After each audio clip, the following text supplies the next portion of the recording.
अस्सलाम वालेकुम ख्वातीन हज़रात। SNA prime TV की जानिब से मैं आपको खुशामदीद कहता हूँ और मैं उम्मीद करता हूँ कि आप तमाम दोस्त खैर वाफियत से होंगे। अल्लाह के फजल करम से मैं आज जिन मौज़ूआत पर बहस करने लगा हूँ, बात करने लगा हूँ और उनको अपनी ज़बान के ज़रिए आप तक पहुँचाने लगा हूँ, उसका आगाज़ मैंने 1857 की जंग आज़ादी से किया है। इन तमाम वाक़यात को लेकर चलूँगा और ये पाकिस्तान बनने तक और पाकिस्तान बनने के बाद जो आज तक के हालात हैं, ये पूरी सीरीज़ को मैं बनाऊँगा और आप तक पहुँचाऊँगा। 1857 की जंग आज़ादी वो पहला मरहला था जिसने तहरीक पाकिस्तान की बुनियाद रखी। तहरीक पाकिस्तान 1857 की जंग आज़ादी के वाक़यात की अक्कासी में रोशनी में हम बयान करेंगे कि किस तरह 1857 की जंग आज़ादी ने तहरीक पाकिस्तान की बुनियाद रखी। 1857 की जंग आज़ादी मुसलमानों ने अपना बनाया हुआ वक़ार, अपनी बनाई हुई हुकूमत ख़त्म करवा दी। अंग्रेज़ी हुकूमत डायरेक्ट मुसल्लत हो गई और मुसलमान सियासी तौर पर, माशी तौर पर, माशरती तौर पर बदहाली का शिकार हो गए। अंग्रेज़ मौरखीन तो यहाँ तक लिखते हैं कि मुसलमानों के पास कुछ भी नहीं था। उनकी लाशों के अंबार तो चांदनी चौक तक लगा दिए गए। यहाँ तक था कि मुसलमानों के पास ना कोई नौकरी थी, ना कोई जागीरें थी, ना कोई अंग्रेज़ी हुकूमतों की बनाई हुई जॉब अपॉर्चुनिटीज़ थी।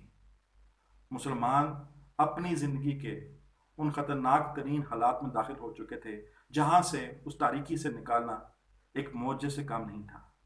मुसलमानों को उस तारीकी के अंधेरे से निकालने के लिए एक शख्स जो फरिश्ते की माने साबित हुआ मंजरेआम पर आया।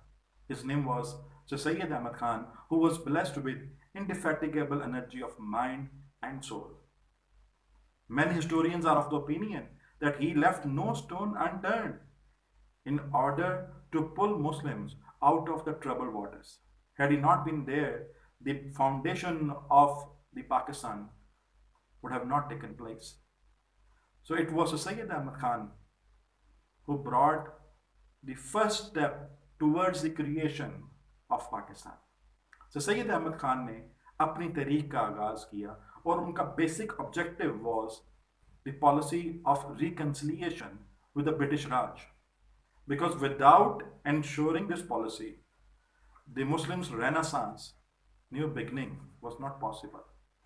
So the only motive that he had in his mind was to acquaint the Muslims with the Western knowledge. So for this purpose, he laid down the foundation of many schools and colleges, जिनका मकसद ये था कि मुसलमानों को तालीम के ज़ेवर से आरास्ता किया जा सके और मुफाहमत की पॉलिसी को अंग्रेज़ों के साथ आगे ले जाया जा सके। मुसलमानों और अंग्रेज़ों के माबैन वफादारी के जज्बात को उभारा जा सके और मुसलमानों और अंग्रेज़ों के माबैन जो इख्तलाफात की फ़िज़ा कायम हो चुकी है उसको ख़त्म किया जा सके। तो सैयद अहमद ख़ान ने सबसे पहले इस तहरीक को बनाया और मौरखीन ने इसको तहरीक अलीगढ़ के नाम से जाना। तहरीक Aligarh solely responsible behind the creation of Pakistan. ये कहना बिल्कुल ठीक होगा कि अगर तहरीक अलीगढ़ ना होती तो शायद पाकिस्तान की बुनियाद भी ना रखी जा सकती।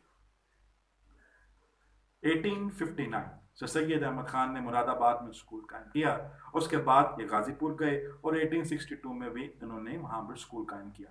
1863 से सैयद अहमद खान ने साइंटिफिक सोसाइटी की बुनियाद रखी और ये साइंटिफिक सोसाइटी की बुनियाद का मकसद यही था कि मुसलमानों को अंग्रेज़ी और साइंसी ज़बान से मुतारफ़ करवाया जा सके, उनको मानूस करवाया जा सके कि आज के दौर में अगर उन्होंने ज़िंदा रहना है तो उनको अंग्रेज़ी ज़बान का सहारा लेना पड़ेगा। साइंटिफिक सोसाइटी की खिदमत में से सबसे बड़ी खिदमत जो थी वो 1866 का साइंटिफिक गज़ट था। ये गज़ट उस मौके पर पब्लिश किया गया ताकि मुसलमानों को ये बताया जा सके कि अंग्रेज़ी और उर्दू में क्या क्या जो है वो सिमिलैरिटीज़ और डिसिमिलैरिटीज़ पाई जाती हैं। इस गज़ट का एक पेज उर्दू में होता था और दूसरा पेज इंग्लिश में होता था ताकि मुसलमानों को अंग्रेज़ी और उर्दू के दोनों ज़बानों से मुतारफ़ करवाना जो सैयद अहमद खान की काविशों में से एक काविश थी। Then we move forward. 1869 में से सैयद अहमद खान انگلستان جاتے ہیں اور وہاں کی اعلیٰ تعلیمی اداروں سے متاثر ہونے کے بعد یہ واپس آتے ہیں اور تہیہ کرتے ہیں کہ میں نے مسلمانوں کے لیے ان یونیورسٹیز کا قیام کرنا جو کہ باہر ویسٹرن ورلڈ میں ان کو دیکھی گئی تھیں اور ان سے انہوں نے بہت کچھ سیکھا. سو ان 1875 سے سید احمد خان نے محمدن اینگلو اورینٹل اسکول کی بنیاد رکھی. یہ اسکول آگے جا کے کالج بنا اور 1877 میں سید کی کاوشوں کی وجہ سے ہی وہی school M U Mohammedan Anglo Oriental school 1877 میں کالج بن گیا. تو سید چاہتے تو یہ تھے کہ اپنی زندگی میں اس کالج کو یونیورسٹی کا درجہ دے سکیں, لیکن یہ ممکن نہ ہوا. تو سید کی وفات کے بعد 1920 میں اس کالج کو جو ہے وہ یونیورسٹی کا درجہ دے دیا گیا. 1886 تو سید احمد خان محمدن ایجوکیشنل کانفرنس کی بنیاد. محمدن ایجوکیشنل کانفرنس کا مقصد یہ تھا کہ مسلمانوں کو آج کے دور کی زبانوں اور ان کی اہمیت سے آگاہ کیا جا سکے. محمدن ایجوکیشنل کانفرنس پر صغیر میں تمام مسلمانوں تک پھیلی اور اسی کانفرنس کی وجہ سے آپ نے دیکھا کہ آگے جا کے بہت سے لیڈر جو تھے وہ منظر عام پر آئے اور ان لیڈرز نے جا کے پاکستان کی پہلی جماعت جو برصغیر میں بنی جس کا نام تھا آل انڈیا مسلم لیگ, اس کی تشکیل پائی. تو سید احمد خان کی سیاسی خدمات پر ہم مزید بحث کریں گے, مزید بات کریں گے اور ان کی سیاسی بصیرت کو اجاگر کرنے کے لیے do not forget to watch my next